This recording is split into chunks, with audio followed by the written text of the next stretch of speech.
തൊടുപുഴ നഗരസഭാ ചെയർമാൻ സ്ഥാനം രാജിവെക്കുന്നതായി സനീഷ് ജോർജ്.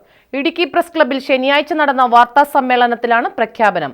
നഗരസഭാ ജീവനക്കാരൻ കൈക്കൂലി വാങ്ങിയ കേസിൽ ചെയർമാന് പങ്കുണ്ടെന്ന് കാണിച്ച് വിജിലൻസ് കേസെടുത്ത സാഹചര്യത്തിലാണ് ചെയർമാന്റെ രാജി. കൈക്കൂലി കേസിൽ വിജിലൻസ് പ്രതി ചേർക്കപ്പെട്ട തൊടുപുഴ നഗരസഭാ ചെയർമാൻ സനീഷ് ജോർജ് തൽസ്ഥാനം രാജിവെക്കുന്നതായി പ്രഖ്യാപിച്ചു. തിങ്കളാഴ്ച നഗരസഭയിൽ നടക്കുവാൻ പോകുന്ന അവിശ്വാസ പ്രമേയ ചർച്ചയ്ക്ക് മുൻപായാണ് സനീഷിന്റെ രാജി പ്രഖ്യാപനം. ഇടുക്കി പ്രസ് ക്ലബ്ബിൽ ശനിയാഴ്ച നടത്തിയ വാർത്താ സമ്മേളനത്തിലായിരുന്നു പ്രഖ്യാപനം ഉണ്ടായത്. ഡിസംബർ 28 നടന്ന തദ്ദേശ സ്വയംഭരണ തെരഞ്ഞെടുപ്പിൽ ജയിച്ച് തൊടുപുഴ നഗരസഭയുടെ ചെയർമാനായി അധികാരമേറ്റ് ഇന്ന് 3.5 വർഷക്കാലം പിന്നിട്ടു. ജൂൺ 25 തൊടുപുഴ നഗരസഭയിൽ കൈക്കൂലി കേസുമായി ബന്ധപ്പെട്ട് നടന്ന ഒരു ആരോപണവുമായി ബന്ധപ്പെട്ട് ഒട്ടനവധി സമര പരിപാടികളും മറ്റു കാര്യങ്ങളുമെല്ലാം 10-20 ദിവസം തൊടുപുഴയിൽ നീളുന്നു. അതിൻ്റെ അടിസ്ഥാനത്തിൽ മുനിസിപ്പൽ ചെയർമാനാകുവാനായി എനിക്ക് പിന്തുണ നൽകിയ ഇടതുപക്ഷ ജനാധിപത്യ മുന്നണി എന്നൊരു രാജി ആവശ്യപ്പെടുകയും ആ സന്ദർഭത്തിൽ രാജിവെക്കുന്നത് ഒരു ധാർമ്മികതയല്ല എന്ന് ഞാൻ പത്രമാധ്യമങ്ങളിലൂടെ നേരിട്ടും അറിയിച്ചിരുന്നു. അതിനുശേഷം ഏകദേശം 1 മാസം പിന്നിട്ട് ഈ വരുന്ന 29-ാം തീയതി LDF തന്നെ അവിശ്വാസത്തിലൂടെ ചെയർമാനെ താഴെ ഇറക്കുന്നതിനുള്ള പ്രവർത്തനങ്ങളുമായി മുന്നോട്ട് വന്നു. അതിന് പിന്തുണ കൊടുക്കുന്ന മറ്റു മുന്നണികളും പരസ്യമായി പിന്തുണ കൊടുക്കുമെന്ന് സമര പരിപാടിയിൽ പ്രഖ്യാപിച്ചു.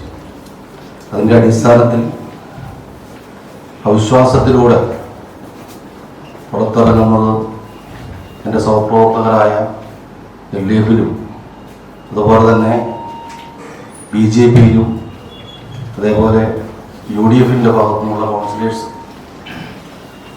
അത് അവരെ മാനസികമായി ബുദ്ധിമുട്ടിലാക്കുന്ന ഒരു പ്രശ്നമാണ്. രാഷ്ട്രീയമായി പാർട്ടിയുടെ തീരുമാനങ്ങൾ അംഗീകരിക്കുക മാത്രമാണ് കൗൺസിലർമാർക്ക് സാധിക്കുകയുള്ളൂ.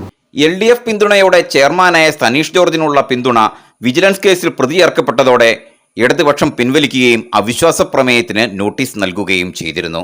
അതേസമയം താൻ കുറ്റക്കാരനല്ലെന്ന് ആത്മവിശ്വാസമുണ്ടെന്നും കക്ഷി രാഷ്ട്രീയ ഭേദമില്ലാതെയുള്ള കൗൺസിലർമാരുടെ നിർബന്ധത്തിന് വഴങ്ങിയാണ് ഇപ്പോഴത്തെ രാജിയെന്നും അദ്ദേഹം മാധ്യമപ്രവർത്തകരോട് പറഞ്ഞു. യൂത്ത് ലീഗിന്റെയോ യൂത്ത് കോൺഗ്രസിന്റെയോ സമരം കണ്ട് പേടിച്ചിട്ടല്ല രാജിയെന്നും സമരത്തെ തനിക്ക് ഭയമില്ലെന്നും പറഞ്ഞ സനീഷ് ജോർജ് താൻ ചെയർമാനായി തുടങ്ങിയപ്പോഴുള്ള തന്റെ സാമ്പത്തിക സ്ഥിതിയും ഇപ്പോഴുള്ള അവസ്ഥയും എല്ലാവർക്കും ബോധ്യമുള്ളതാണെന്നും സാമ്പത്തിക ബാധ്യതയല്ലാതെ ഒരു സാമ്പത്തിക നേട്ടവും കഴിഞ്ഞ 3 വർഷക്കാലമായി താൻ ഉണ്ടാക്കിയിട്ടില്ലെന്നും വ്യക്തമാക്കി. എൻ്റെ 15 ദിവസം നഗരസഭാ ചെയർമാനുള്ള രീതിയിൽ അവധിയെടുത്ത് 15ാമത്തെ ദിവസം ഓഫീസിൽ വരികയും പിന്നീടുള്ള ഈ 15 ദിവസം വളരെ നല്ല രീതിയിൽ തന്നെ ഓഫീസിൽ ജോലി ചെയ്യുകയും ചെയ്തിട്ടുണ്ട്. അല്ലാതെ യൂത്ത് ലീഗ് സമരം നടത്തിയെന്നോ യൂത്ത് കോൺഗ്രസ് സമരം നടത്തിയെന്നോ കണ്ട് പേടിച്ച് രാജിവെച്ച് പിന്മാറുന്ന ആളല്ല. ഞാൻ ആ ഒരു സാഹചര്യത്തിൽ നിന്ന് വന്ന ആളല്ല. ഒന്നും കണ്ടും പേടിച്ച് ഭയന്നോടുന്ന ഒരു സംവിധാനം എനിക്കില്ല. ചെയർമാനായിരുന്ന 3.5 വർഷം കൊണ്ട് നഗരസഭയിൽ 75 കോടിയുടെ വികസന പ്രവർത്തനങ്ങൾ സാധ്യമായെന്ന് കണക്കുകൾ നിരത്തി സനീഷ് ജോർജ് സമർത്ഥിച്ചു. ഏകദേശം 75 കോടി രൂപയുടെ വിവിധ വികസന പ്രവർത്തനങ്ങൾ നാളിതുവരെ തുടങ്ങുവാനും പൂർത്തീകരിക്കുവാനും ഏകദേശം പകുതിയിലും അല്ലെങ്കിൽ ഒരു 70% എത്തിച്ചു നിർത്തുവാൻ സാധിച്ചിട്ടുണ്ട്. സംസ്ഥാന ഗവൺമെൻറ്റിൻ്റെയും കേന്ദ്ര ഗവൺമെൻറ്റിൻ്റെയും നഗരസഭയുടെയും പണങ്ങൾ ഉപയോഗിച്ചുകൊണ്ടാണ് ഈ വികസന പ്രവർത്തനങ്ങൾ നടത്തിയിട്ടുള്ളത്. എനിക്കെതിരെ വരുന്ന ആരോപണങ്ങളെക്കുറിച്ച് മറ്റു കാര്യങ്ങളെക്കുറിച്ചെല്ലാം നിങ്ങൾക്കറിയാം. സാധാരണക്കാരനായ ഒരു ആളായിട്ടാണ് ഞാൻ കിടന്നത്. നിലവിൽ ആരുടെയും അടുത്ത് പിന്തുണയ്ക്കായി പോയിട്ടില്ലെന്നും ഒരു നാട്ടുഭാഷാ പ്രയോഗത്തിൽ വന്ന പാളിച്ചയാണ് ഇപ്പോഴത്തെ സംഭവവികാസങ്ങൾക്ക് പിന്നിലെന്നും പറഞ്ഞ സനീഷ് ജോർജ് ചെയർമാൻ പദവിയിലിരുന്നു കൊണ്ട് ഇത്തരം ഭാഷാപ്രയോഗങ്ങൾ പാടില്ലെന്ന് അനുഭവത്തിലൂടെ വ്യക്തമായെന്നും പറഞ്ഞു. സ്വതന്ത്രനായി തുടരുമ്പോഴും തന്നാലാകാവുന്ന വികസന പ്രവർത്തനങ്ങൾ തൊടുപുഴ നഗരസഭയ്ക്ക് വേണ്ടി ചെയ്യുമെന്നും അദ്ദേഹം കൂട്ടിച്ചേർത്തു. കൗൺസിലറായിട്ട് തന്നെ തുടരാനാണ് ആഗ്രഹിക്കുന്നത്. ആ ഒരു രീതിയിൽ തന്നെ അതിൽ എൻ്റെ പരിമിതികൾക്കുള്ളിൽ നിന്നുകൊണ്ട് എൻ്റെ കഴിവ് അനുസരിച്ച് എനിക്ക് ചെയ്യാൻ പറ്റുന്ന വികസന പ്രവർത്തനം ഏറ്റവും താഴെത്തട്ടിലെ സാധാരണക്കാർ മുതൽ ഈ നഗരത്തിൽ ചെറുതും വലുതുമായിട്ടുള്ള എല്ലാ രീതിയിലും വികസന പ്രവർത്തനങ്ങൾ നടത്തിയിട്ടുണ്ട്. എന്നെ അറിയാവുന്ന ഈ നാട്ടിലെ ജനങ്ങൾ എന്നെ തള്ളി പറയില്ല എന്നുള്ള കാര്യത്തിൽ എനിക്ക് 100% ഉറപ്പുണ്ട്. കാരണം ഞാൻ ഒരിക്കലും ഒരു അഴിമതിക്കാരനാണ്. ഞാൻ ഏതൊരു സാമ്പത്തിക സംവിധാനത്തിൽ നിന്നാണോ ഏത് തട്ടിൽ നിന്നാണോ ഞാൻ ഈ കസേരയിലേക്ക് കടന്നു വന്നത്, തിരിച്ചിറങ്ങി പോകുമ്പോഴും എന്നെ അറിയാവുന്നവർക്കും അല്ലെങ്കിൽ ഈ നാട്ടിലുള്ള ആളുകൾ പറയും ആ ഒരു സാമ്പത്തിക സംവിധാനത്തിൽ നിന്ന് 100 രൂപ സമ്പാദിക്കുവാനോ അനധികൃതമായി സമ്പാദിച്ചിട്ടില്ല. ബാധ്യതകൾ മാത്രം കൂട്ടുവാൻ മാത്രമാണ് എനിക്ക് 3.5 വർഷം കൊണ്ട് സാധിച്ചിട്ടുള്ളതെന്ന് നഗരസഭാ ചെയർമാൻ എന്ന് പറയാൻ ആഗ്രഹിക്കുന്നത്. യാതൊരു രീതിയിൽ ആളുകൾ പണം ആവശ്യപ്പെടുകയോ അല്ലെങ്കിൽ മറ്റ് അഴിമതിക്ക് കൂട്ടുനിൽക്കുകയോ പറ്റില്ല. പക്ഷേ അന്നത്തെ ആ സംസാരത്തിൽ നാടൻ ഭാഷയിൽ പറഞ്ഞാൽ അല്ലെങ്കിൽ സാധാരണക്കാരൻ ഞാൻ വലിയ രാഷ്ട്രീയ പാരമ്പര്യമോ കുടുംബമോ ഘടനയോ ഉള്ള ഒരു കുടുംബത്തിൽ നിന്നും വന്ന ആളെ സോഷ്യലായിട്ട് നമ്മൾ പറയും നമ്മുടെ സുഹൃത്തുക്കളോട് സംസാരിക്കുന്ന ഒരു രീതിയിൽ സംസാരിച്ചപ്പോൾ മുനിസിപ്പൽ ചെയർമാൻ്റെ കസേരയിൽ സംസാരിച്ചപ്പോൾ ആ രീതിയിൽ നോക്കുമ്പോൾ ചെറിയ തെറ്റ് സംഭവിച്ചിട്ടുണ്ട്. അതിനാണ് ഇതിന് വലിയ സമര പരിപാടികളൊക്കെ മുന്നോട്ട് പോയിട്ട് അത് ഞാൻ വിജിലൻസിൻ്റെ അടുത്ത് സത്യസന്ധമായ കാര്യങ്ങൾ പറഞ്ഞിട്ടുണ്ട്. വിജിലൻസിന് അത് ബോധ്യപ്പെട്ടിട്ടുണ്ട്. അപ്പോൾ ഇനി ഇങ്ങനെ ഒരു പ്രതിസന്ധി സാഹചര്യം വരുന്നത് കൊണ്ടാണ് രാജിയിലേക്ക് കിടക്കുന്നത്.